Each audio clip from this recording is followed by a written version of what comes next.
মোটামুটি এই কদিনে যে পরিমাণে খাওয়া দাওয়া হয়েছে, ফুড ব্লগিংয়ের চ্যানেল যদি আমি স্টার্ট করতাম তাহলে হয়তো আজ অন্য লেভেলের ব্লগিং করতাম। আজ মা ছেলে ক্যাটারারের উদ্যোগে আমার চতুর্থ আইবুড়ো ভাত, আর আইবুড়ো ভাত খেতে গেছি অপূর্বদের বাড়িতে।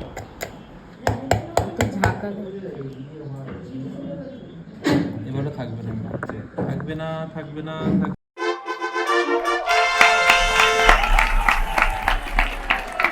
এক বিশ্বজয়ী মেডেল উত্তীর্ণ কাজ করার পর খাবার দেখে তো আমি শকড। এত কিছু রান্না করেছে যে আমি বুঝতেই পারছি না কোনটা ছেড়ে কোনটা খাবো। এরা দুজন হচ্ছে লেজুর, এর হচ্ছে না তাই এসছে, এর হবে তাই এসছে। ধৈর্য ধরে এত কিছু খাওয়ার পরে আমার ধৈর্য এতটাই কমে গেছে যে গিফট পাওয়ার পর আমি খোলার জন্য রীতিমতো পাগল হয়ে গেছি।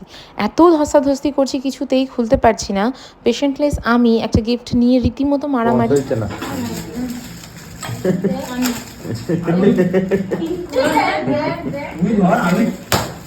এই আনবক্সিং এর ভিডিও ছাড়িস না কিন্তু আমার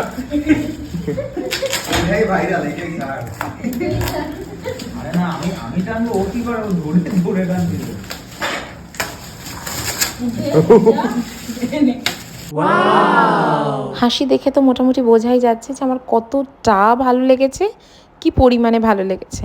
মানুষগুলোকে অনেক অনেক ধন্যবাদ আর অনেক ভালোবাসা।